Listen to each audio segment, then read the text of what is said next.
Hi friends, Bihar ರಾಜ್ಯದ ಒಂದು ಹಳ್ಳಿಯಲ್ಲಿ 5 ವರ್ಷದ ಮಗು ಮ್ಯಾನ್ಫೋರ್ಸ್ 4 ಟ್ಯಾಬ್ಲೆಟ್ ಅನ್ನು ನುಂಗಿಬಿಡುತ್ತದೆ. ಈ ಚಿಕ್ಕ ಮಗು ಲೈಂಗಿಕ ಆಸಕ್ತಿಯನ್ನು ಹೆಚ್ಚು ಮಾಡುವ ಈ ಟ್ಯಾಬ್ಲೆಟ್ ಅನ್ನು ನುಂಗಿದ್ದಾದರೂ ಹೇಗೆ, ನಂತರ ಆ ಮಗುವಿಗೆ ಏನಾಯಿತು ಎಂಬುದರ ಸಂಪೂರ್ಣ ಮಾಹಿತಿಯನ್ನು ಈ ವಿಡಿಯೋದಲ್ಲಿ ತಿಳಿದುಕೊಳ್ಳೋಣ.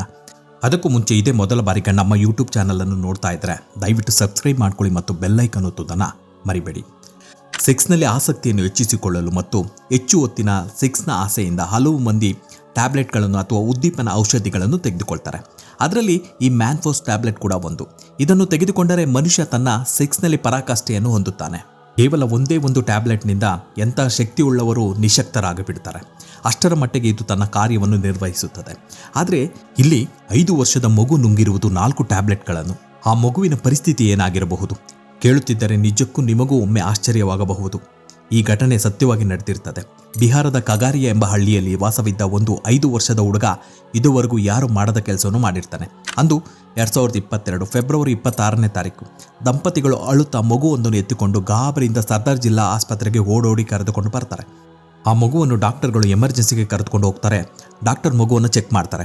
ಆದರೆ ಡಾಕ್ಟರ್ಗಳಿಗೆ ಏನೂ ಅರ್ಥವಾಗುತ್ತಿಲ್ಲ. ಆದರೆ ಮಗು ಏನೇನೋ ವಿಚಿತ್ರವಾಗಿ ವರ್ತನೆ ಮಾಡ್ತಾ ಇದ್ದಾನೆ. ಒಮ್ಮೆ ಕಾಲು ನೋವು ಅಂತಾನೆ, ಒಮ್ಮೆ ಹೊಟ್ಟೆ ನೋವು ಅಂತಾನೆ, ತಲೆಯನ್ನು ಮತ್ತು ತನ್ನ ಪ್ರೈವೇಟ್ ಪಾರ್ಟನ್ನು ಹಿಡಿದುಕೊಂಡು ಜೋರಾಗಿ ಅಳುತ್ತಿದ್ದಾನೆ. ಆಗ ಡಾಕ್ಟರ್ ಏನಾಯಿತು ಎಂದು ಪೋಷಕರನ್ನು ಕೇಳ್ತಾರೆ. ಆಗ ಅವರು ಮಗು ಚಾಕ್ಲೇಟ್ ಅಂದುಕೊಂಡು 4 ಮ್ಯಾನ್ಫೋರ್ಸ್ ಟ್ಯಾಬ್ಲೆಟ್ ಅನ್ನು ನುಂಗಿಬಿಟ್ಟಿದೆ ಎಂದು ಹೇಳ್ತಾರೆ.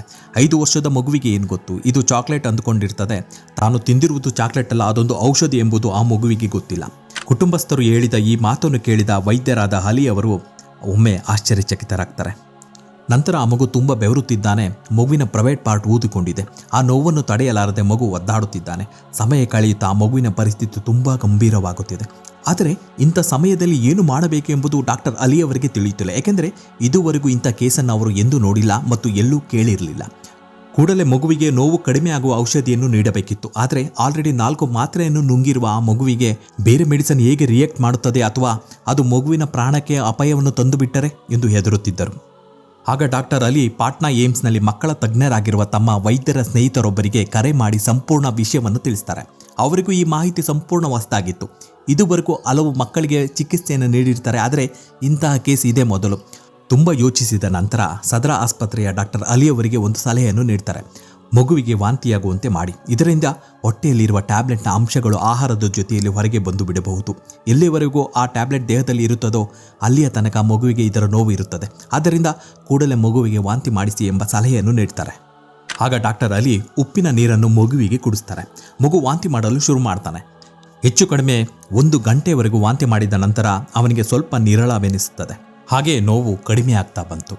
ಸ್ವಲ್ಪವೇ ಪ್ರೈವೇಟ್ ಪಾರ್ಟ್ನ ಬಿಗಿತ ಕಡಿಮೆ ಆಗ್ತಾ ಬಂತು. ಹೀಗೆ ಸ್ವಲ್ಪ ಸಮಯದವರೆಗೂ ಟ್ರೀಟ್ಮೆಂಟ್ ನೀಡ್ತಾರೆ.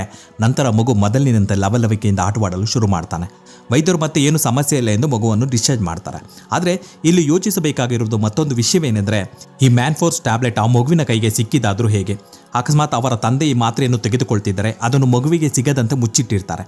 ಆದರೆ ಮಕ್ಕಳು ಮುಚ್ಚಿಟ್ಟ ಆ ವಸ್ತುವನ್ನು ಗಮನಿಸಿದ್ದಾರೆ. ಅದು ಏನು ಇರಬಹುದು ಎಂಬ ಕ್ಯೂರಿಯಾಸಿಟಿಯಿಂದ ಮುಚ್ಚಿಟ್ಟಿರುವ ವಸ್ತುವನ್ನು ಹುಡುಕಬಹುದು. ಇದು ಮಕ್ಕಳ ಗುಣ.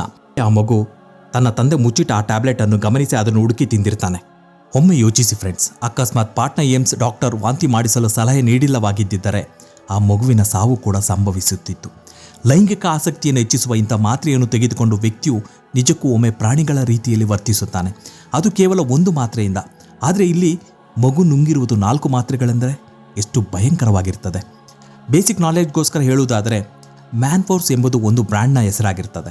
ಅಸಲಿಗೆ ಇದರೊಳಗೆ ಇರುವುದು ಸೈಡನಾಫಿಲ್ ಎಂಬ ಟ್ಯಾಬ್ಲೆಟ್. ಅಂದರೆ ಡಾಕ್ಟರ್ಗಳ ಸಲಹೆ ಮೇರೆಗೆ ದಿನಕ್ಕೆ ಒಮ್ಮೆ ಶಾರೀರಿಕ ಸಂಬಂಧವನ್ನು ಹೊಂದುವ 1 ಗಂಟೆ ಮುಂಚಿತವಾಗಿ ಈ ಟ್ಯಾಬ್ಲೆಟನ್ನು ತೆಗೆದುಕೊಳ್ಳಬೇಕು. ದಿನಕ್ಕೆ 1ಕ್ಕಿಂತ ಹೆಚ್ಚಿನ ಟ್ಯಾಬ್ಲೆಟನ್ನು ತೆಗೆದುಕೊಳ್ಳುವಂತಿಲ್ಲ.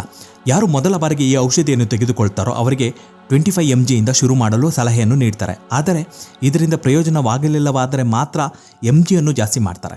ಆದರೆ ಕಡಿಮೆ mg ಇರುವ ಔಷಧಿಗಳು ಸಹ ಕೆಲವು ಜನರಿಗೆ ವ್ಯತಿರಿಕ್ತವಾದ ಪರಿಣಾಮವನ್ನು ಬೀರ್ತವೆ. ಆದರೆ ಯಾವುದೇ ಮನುಷ್ಯ ಒಂದು ದಿನಕ್ಕೆ 100 mgಗಿಂತ ಜಾಸ್ತಿ ತೆಗೆದುಕೊಂಡರೆ ಅವನ ಶರೀರದಲ್ಲಿ ಆಗುವ ವ್ಯತ್ಯಾಸಗಳನ್ನು ಸಹ ಅಂದಾಜು ಮಾಡಲಾಗುವುದಿಲ್ಲ. ಈ ಔಷಧಿ ಹೃದಯ ಬಡಿತವನ್ನು ಜಾಸ್ತಿ ಮಾಡ್ತದೆ. ಏಕೆಂದರೆ ಇದನ್ನು ತಿನ್ನುವುದರಿಂದ ಬ್ಲಡ್ ಸರ್ಕ್ಯುಲೇಷನ್ ಡೈರೆಕ್ಟ್ ಪ್ರೈವೇಟ್ ಪಾರ್ಟ್ಗೆ ರೀಚ್ ಆಗ್ತದೆ. ಇದರಿಂದ ಪೂರ್ತಿ ಬಾಡಿ ಸಿಸ್ಟಮ್ ಅದಲು ಬದಲಾಗುತ್ತದೆ. ಆಗ ಆ ಮನುಷ್ಯನಿಗೆ ತನ್ನ ಸಂಗಾತಿಯ ಜೊತೆಯಲ್ಲಿ ಆಕಾಶದ ಎತ್ತರಕ್ಕೆ ಮುಟ್ಟಿದ್ದೇನೆ ಎಂಬಂತೆ ಭಾಸವಾಗುತ್ತದೆ. ಮತ್ತು ಈ ಟ್ಯಾಬ್ಲೆಟ್ 2ರಿಂದ ಸುಮಾರು 3 ಗಂಟೆಯವರೆಗೂ ಕೆಲಸ ಮಾಡ್ತದೆ. ಇದು ಮನುಷ್ಯನ ಅವರವರ ದೇಹದ ಅನುಗುಣವಾಗಿ ಕಾರ್ಯವನ್ನು ನಿರ್ವಹಿಸುತ್ತದೆ. ಆಕಸ್ಮಿಕವಾಗಿ ಈ ಟ್ಯಾಬ್ಲೆಟನ್ನು ಹೆಚ್ಚಾಗಿ ತೆಗೆದುಕೊಂಡರೆ ಇದರಿಂದ ಸೈಡ್ ಎಫೆಕ್ಟ್ ಕೂಡ ಆಗುತ್ತದೆ. ಯಾವಾಗ ಹೃದಯ ಬಡಿತ ಜಾಸ್ತಿ ಆಗುತ್ತದೋ ಅಲ್ಲಿ ಹಾರ್ಟ್ ಅಟ್ಯಾಕ್ ಆಗುವ ಚಾನ್ಸ್ ತುಂಬಾ ಜಾಸ್ತಿ ಇರ್ತದೆ. ಇದರಿಂದ ಕಣ್ಣು ಸಹ ಕುರುಡಾಗಬಹುದು. ಈ ಔಷಧಿ ಅಷ್ಟು ಸುರಕ್ಷಿತವಲ್ಲ.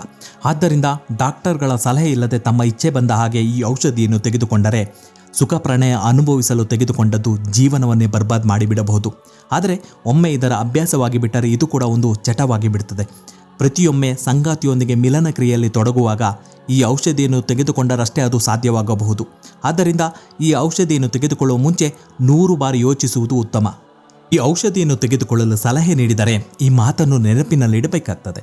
ಮ್ಯಾನ್ಫೋರ್ಸ್ ಟ್ಯಾಬ್ಲೆಟ್ ತೆಗೆದುಕೊಂಡ ನಂತರ ಯಾವುದೇ ಕಾರಣಕ್ಕೂ ಆಲ್ಕೋಹಾಲ್ ಅಥವಾ ಸ್ಮೋಕನ್ನು ಮಾಡಬಾರದು.